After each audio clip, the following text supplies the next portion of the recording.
Amigos, no nos olvidamos que ayer fue el aniversario de la muerte de 11 buenas personas en la provincia de Guadalajara. El incendio que ocurrió hace ya 20 años, fíjense, un 17 de julio de hace 20 años, merece la pena que lo repasemos hoy, porque hay tantos errores que se cometieron y lo que es peor, lo que a mí y a las familias más le ha indignado, nadie ha pagado la culpa por esos errores. Si nos quejamos de que por la Dana en Valencia parece que no va a pasar nada, no habrá juicio, no habrán culpables y solo sufrirán las familias de los cientos de fallecidos, ahí pasó lo mismo en el incendio de Guadalajara. No ha habido otro incendio que se haya llevado tantas vidas humanas como ese y por lo tanto merece la pena un recuerdo para Manuel, Luis, Sergio, Marcos, Julio, María Mercedes, Ángel, Alberto, José, Jorge y el mando Pedro Almansilla. Miren, todo empezó con una barbacoa que hizo un grupo de excursionistas de Madrid, dos barbacoas de hecho en un lugar cerca de un campo de cultivo de trigo que a su vez colindaba con un bosque. Como siempre, en verano está prohibido hacer ese tipo de fuegos, pero era el año 2005, la legislación no era la que hay en este momento. De hecho, luego cambió, eso sí, a causa de 11 muertos, ¿no? Siempre han de morir para que aprendamos, es algo tremendo. Bueno, se les va como siempre el fuego, vuela porque hacía viento 30 grados. Dicen que esa combinación 30 grados, 30 kilómetros hora de viento es peligrosísima. Empieza a arder un campo de cereales y se produce a las 2:46 la primera llamada al 112. Castilla-La Mancha. Hola, buenos días. Buenos días, ¿le ocurre algo? Se ve de salir humo aquí en Rivas de Silices, aquí hacia la cueva se ve de salir humo. ¿En Rivas de Silices, me dice usted? Sí. ¿De qué localidad es eso? Esto es de ¿En Guadalajara? ¿Se ve salir humo? Sí, se ve salir humo de aquí en la cueva. Sí, pero ¿de dónde ve usted el humo? ¿En Rivas de Silices o por dónde? Pues en la cueva de la Riva, claro. ¿En la cueva?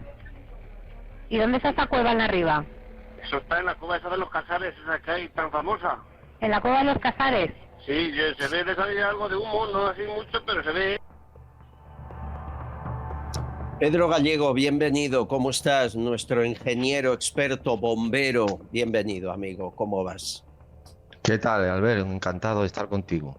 Esta primera llamada ya me causa cierto temor, es decir, hay que estar explicando dónde se produce el fuego de forma tan habitual tantas veces sin que sepa de qué hablamos la persona que nos atiende. ¿Es normal?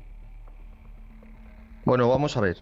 El problema de las emergencias en España es que hay una construcción, además de megalómana, totalmente duplicada y triplicada debido a este sistema que tenemos de autonomías y municipios. Es importante saber, y quieres que sea didáctico en esta charla que tenemos tú y yo, para que la gente comprenda por qué la gestión en la emergencia es tan mala en España cuando se desbordan o cuando son de más allá de la esfera municipal.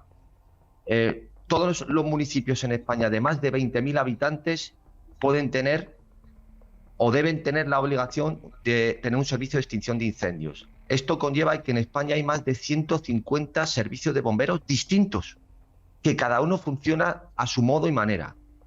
A esto hay que sumarle lo que se llaman las brigadas forestales, porque es importante que la gente entienda que lo que ocurrió en Guadalajara y estos compañeros que fallecieron no son bomberos como tal, son brigadas forestales de las campañas de verano de Traxa, que es una empresa pública. Es decir, el nivel de formación, de información y de requisitos que se piden para entrar en ese tipo de campañas es muy exiguo, es mínimo. Pero Estoy sigue viendo que- siendo mínimo hoy. Sí, de hecho, hoy, a colación de tu llamada, tengo delante las bases para la captación de brigadas forestales para el año 25, para este año, Sí. y las pruebas que hacen son, honestamente, son muy básicas y muy irrisorias para los riesgos a los que se van a enfrentar, llegados el caso. Es una Eso no breve ha prueba de cambiado.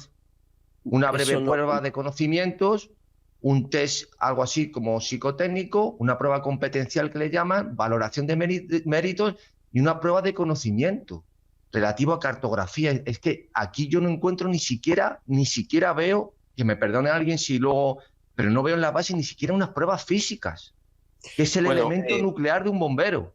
sin duda. Recuerden que Pedro es experto en riesgos laborales, pero segunda llamada. Nos habíamos quedado a las 2:46. Bueno, 4 horas más tarde sigue ardiendo, ya alcanza el bosque y no ha llegado nadie. Escuchen. 112 Castilla-La Mancha. Hola, buenas tardes. Dígame. Mire, vamos a ver, le llamo desde arriba de Felices. Hay un Sí. incendio y creo que le habrán llamado ya varias veces. Sí.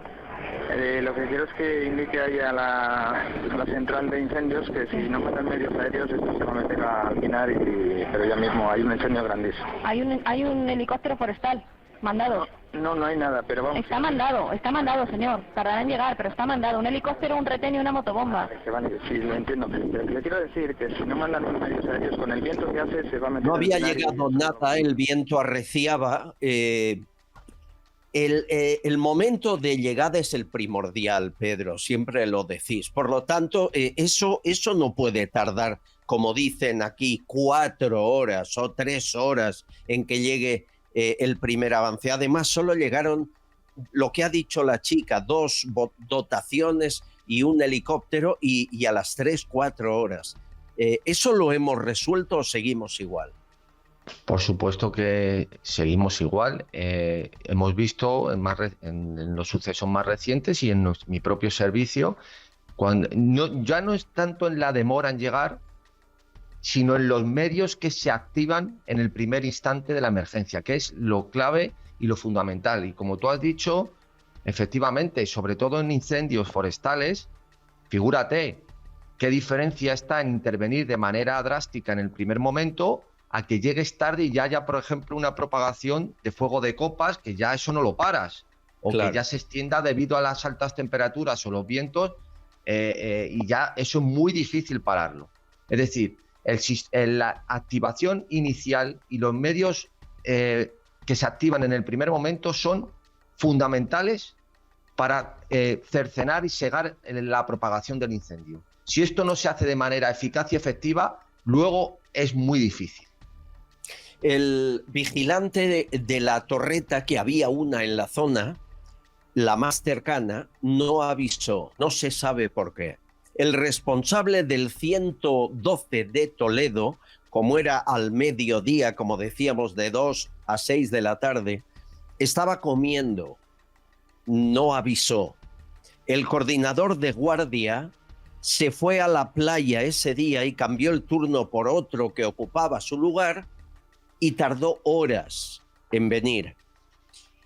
El delegado de Medio Ambiente estaba en una boda y siguió en la boda todo el fin de semana hasta el lunes. No solo son los medios, es la inoperancia de los cargos, ¿no, Pedro? Bueno, sin duda, hay que saber que se pidió ayuda a la Comunidad de Madrid y a Valencia. A la Comunidad de Madrid no le aceptaron su ayuda. A la Comunidad de Valencia creo que ni siquiera respondieron, y por el contrario publicaron, no sé si esto es cierto, Albert, que incluso sí aceptaron la ayuda de Francia. Cuidado, pero no de las comunidades colindantes por ser del Partido Popular. Claro. En Castilla-La Mancha, o sea, gobernaba Barreda, si mal no recuerdo. Barreda, Si mal no José recuerdo. María Barreda, sí. Y claro, en esta al final vemos cómo el ciudadano, los trabajadores, los administrados pagan este sainete y esta ignominia de configuración que tenemos en España política, la pagamos incluso con o la han pagado desgraciadamente con su propia vida. Es decir, controversias y puramente políticas entre partidos hacen que se inhiban y que impidan que les ayuden ante una emergencia de esta naturaleza. Esto es gravísimo. Es muy difícil encontrar una nación política que actúe de esta forma con sus ciudadanos, Albert. La política entorpeciendo salvar vidas. Estamos en el domingo, al día siguiente. Envían equipos de retén, entre ellos los 11 que fallecieron abrasados, y se incorpora también Jesús Abad, que es de Soria y que tenía una motobomba, y con la motobomba, o sea, llena de agua, les acompaña con varios vehículos. Jesús era el único superviviente, será el único superviviente de lo que ocurrió. Empiezan a acercarse a la zona y se sienten ya atrapados. Esta es la llamada de urgencia. 112 Castilla-La Mancha. Hola, mira, le llamo al incendio de Santa María de Espino. Sí, dígame. Mire, se han quedado 2 coches de bomberos y 2 coches de retén atrapados en el incendio. A ver si podían mandar un hidroavión para que eche agua. 2 coches de bomberos. 2 coches de bomberos sí. Y el forestal que iba dirigiendo la operación y un coche de retén. ¿Que se han quedado atrapados por el incendio? Efectivamente, sí. El propio Jesús Sabat se mete debajo de su motobomba, abre el grifo para que le moje, porque ve que le va a superar el fuego. Ya las condiciones, no hay ni oxígeno prácticamente para respirar. Cuando está en lo peor, cuando cree que va a morir, también llama al 112 Jesús.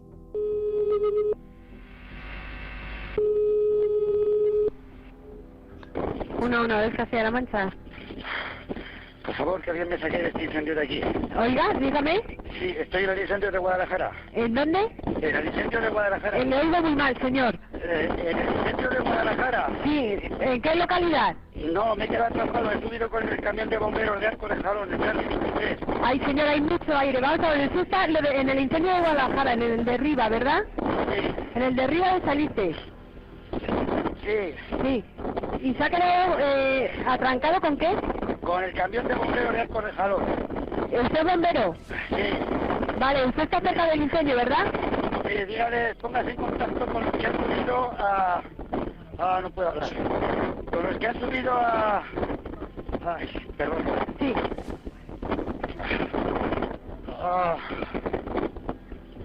Ay. Señor, ¿usted está atrancado con un coche? No, con el camión. ¿Con el camión de bomberos? Sí. Sí, pues le vamos a poner en contacto con sus compañeros. No cuelgue, por favor. No, sí. si es que mis compañeros han salido corriendo, a mí no me ha dado tiempo. No le ha dado tiempo. Sí. Vale, pues... Con los que han subido a... Ay. Mis compañeros lo saben, los que han salido...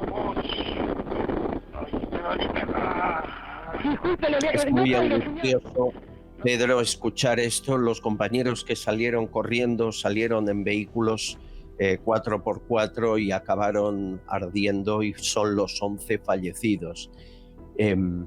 Este hombre tuvo la idea, estaba abajo, no arriba, y mojándose consiguió salvar la vida. Para saber qué hacer en esa situación, ahí es necesaria esa formación que a día de hoy siguen sin tener los retenes que ayudan en incendios. Es a eso a lo que te referías, ¿no? Sin duda, y voy a poner una postilla a lo que te dije, porque como lo he mirado mientras hablábamos, Albert, si hay una prueba de aptitud física para Traxa, dice que no se la hacen a todos, solo a los que obtengan plaza por orden de puntuación total, que consiste en correr 4,8 kilómetros con una mochila de peso en la espalda de 20 kilos en un tiempo inferior a 45 minutos. Esa es la prueba que les piden, nada más. A esto hay que sumarle efectivamente la falta de formación y de medios humanos que se tienen que implementar para crear las cuadrillas y la organización de las cuadrillas forestales. Es decir, no puede trabajar, se sabe, como en todos los equipos de operaciones, que se trabaja siempre en binomio. No puede estar alguien solo que ha pasado con su compañero. ¿Quién es el jefe de dotación? ¿Quién le ordena meter a esa cuadrilla en ese punto? ¿Quién es el puesto de mando avanzado? ¿Por qué tomaron la decisión ellos o les ordenaron ir ahí? Es decir, son tantas cosas concatenadas que al final llevan a que personas de buena fe que quieren hacer su trabajo y resolver un incendio se vean en una situación que nunca debieron estar. Y voy a decir una cosa, Albert, que poca gente sabe. Poca gente sabe y la voy a decir en tu programa. Cuando fallecieron estas 11 personas, se reunieron en la Diputación, creo que después de Guadalajara, para ver a los familiares. ¿Sabes quién fue de Traxa a hablar con los familiares? ¿Quién? No mandaron a nadie. Mandaron a los abogados empleados, los abogados más bajos que tenían en Traxa para darles el cheque y pedirles perdón. Eso es lo que hizo Traxa. Vamos a llegar ahí, pero antes escuchen, hay otro mensaje al 112 de Antonio Solís, uno de los coordinadores, de los directores de emergencias, absolutamente sobrepasado cuando se entera que hay muertos. Es Antonio Solís. Vale, venga, sí, iba a llamarle, pásamele. Sí, dime, Antonio. Oye, parece ser que hay 3 fallecidos como mínimo en Santa María del Espín. Sí. Bueno, entonces estas cosas yo no sé cómo se procede. ¿Es un fallecido? No, parece ser que hay más, ¿eh? Hay más. Han encontrado 3 en un coche y es posible el retén de Cogolludo y Pedro Almansilla que iba con ellos. O sea, como mínimo hay 3. Como mínimo 3 que han sido encontrados en un coche, pero es que tememos que hayan sido todos. Jesús, como les digo, salva la vida y desde el hospital con múltiples heridas por quemaduras cuenta lo que sucedió. Primeros que salieron, además el primer coche estaba ya casi arriba. Desde donde lo veía yo, el primer coche yo creía que estaba arriba del todo, porque dije, estos se han escapado. Los que nos quedamos abajo sí, dije, bueno, pues... Pero en fin, no nos dio tiempo. Ya te digo que el huracán de fuego fue muy grande. No pensaba yo que ese fuego, yo creo que es que nos vio y dijo, vosotros sois míos. Vino a por nosotros, ¿sabes? Porque estaba muy lejos. Y de buenas a primeras, pues, humo negro ya te llama y empiezas a temer, dices, esto ya se ha cambiado, se ha vuelto. Y ya la siguiente vez que volvimos a la cabeza, asomaban ya las llamas y ya pues a montar los coches para salir y ya no nos dio tiempo, ya nos enganchó, ya era una especie de, como si fuera una ola gigante, pero en fuego. Bueno, ya me ves, yo me agazapé en el camión, los equipos que llevamos protegen. La familia de los 11 fallecidos se enteran por televisión que hay muertos. Nadie se lo dice antes. Eso sí, después de saber que hay muertos, llega toda la artillería, aviones, helicópteros, hidroaviones, lo cuenta el portavoz de la familia. 3 días después llegaron. El lunes ya había aviones ahí para pagar, que se estrellaban unos contra otros. Ahí había 800 retenes, ahí entró el ejército, pero el lunes, ¿sabes? El lunes. Cuando esto tenía que haber empezado el sábado por la tarde, cuando comenzó el incendio, es cuando ya tenían que haber dado directrices, cuando ya empezaron a evacuar los municipios porque tenían riesgo de incendio, que según la norma está registrado, que dice que cuando hay 500 hectáreas y con riesgo para los municipios, tenían que haber dado la alerta al nivel 2 y que hubieran entrado ya gente con poder y con medios y se hubieran puesto a controlar el incendio. Amigos, José María Barreda era el presidente de Castilla-La Mancha, fue el heredero de José Bono, le dejó la presidencia en bandeja. Estuvo a partir del lunes, claro, y recibió los gritos, los insultos de su pueblo. No ha habido ni un avión, ni un coche de bomberos, ni una pala. Estaba cerca a 200 metros.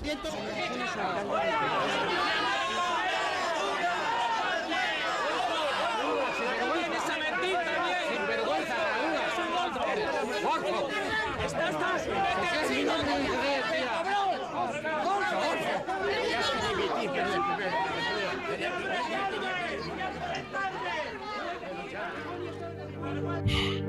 La consigna fue taparlo todo y la Junta de Castilla-La Mancha les ofreció dinero a las 8 familias a cambio de que retiraran las querellas. Ninguna familia retiró la querella, pero nadie fue imputado. 29 imputados, bueno, uno fue condenado. ¿Saben quién? El excursionista de Madrid que encendió la barbacoa. El único. Nadie más. Aquí no hay culpables. Por cierto, el presidente del gobierno entonces era José Luis Rodríguez Zapatero. Tardó una semana en ir al lugar del incendio. ¿Están viendo imágenes de esa visita? ¿Por qué? Porque estaba en China haciendo negocios. Una semana después. Es decir, Pedro, que las familias se quedaron sin dinero y sin justicia. Sí, de la empresa tuvieron una indemnización, como te digo, que le llevaron los abogados más básicos de la plantilla. Es que no fue ni el gerente de Traxión, ni el director, nadie. Mandaron a un abogado, porque es que además conozco quiénes fueron, a pedirle perdón a las familias y darle el cheque allí. O sea, es que es una cosa vergonzosa para que la gente se dé cuenta qué visión y cómo contemplan a los administrados y a los empleados desde el Estado y desde las grandes empresas públicas. Pues simplemente como un objeto, como peones, que bueno, pues simplemente salvan el expediente del primer trago que se lo pasan mal mediáticamente, pero luego es un Himalaya de mentiras continuado. Es decir, ¿cómo es posible, al ver que unos convecinos, unos conciudadanos de tu comunidad de al lado estén en una emergencia de esta naturaleza y tú no actives de manera ipso facto, y si no se active por el Estado, los medios de comunidades tan potentes como la Comunidad de Madrid para resolver, ayudar en esa emergencia, por ejemplo, o Valencia? Pero es que esto de verdad, es que esto ¿en qué cabeza cabe? ¿En qué cabeza cabe esto? Pues mira, ¿sabes lo peor, Pedro? Que han pasado 20 años y que ha vuelto a pasar lo mismo en Valencia con una riada. Eso es. Eso es lo peor. Los medios no cuentan la historia como la estás contando tú. Dicen que bueno, que gracias a eso se creó la UME, que aprendimos. No, es mentira, no hemos aprendido nada. Se sigue llevando a retenes sin experiencia, a posibles muertes casi seguras, y se sigue dirigiendo políticamente las emergencias. Resultado, muertos. Es penoso que esas 11 muertes no hayan servido para aprender. Políticamente no hemos aprendido nada. Lo que ocurrió en Guadalajara puede volver a suceder, como ha demostrado la Dana. Pedro Gallego, gracias por contar la verdad y que aprendamos todos. Para ti, es la última pregunta. ¿Quién fue el culpable de esas 11 muertes? El sistema, y no es una forma de hablar, sino la configuración que tienen las emergencias en España es derivada de este régimen político, como sabes, de autonomías y de descentralización tan voraz, en última instancia. Pero bueno, si hay finalmente, desde luego, Barreda, que es el presidente de la Comunidad de Castilla-La Mancha, el hecho de negar la ayuda de las comunidades cercanas, colindantes, con muchos medios, o con más medios y más potentes que los que tenía, humanos y materiales, desde luego tiene una responsabilidad directa, en este sentido totalmente. Al margen de que el sistema es un desastre, él tiene la responsabilidad directa, sin duda ninguna. Sin duda ninguna. Jamás se sentó en un banquillo, como posiblemente jamás lo hará Sánchez ni Mazón. No cambian las cosas 20 años después. Un abrazo, Pedro. Gracias por tu ayuda. Gracias, amigo.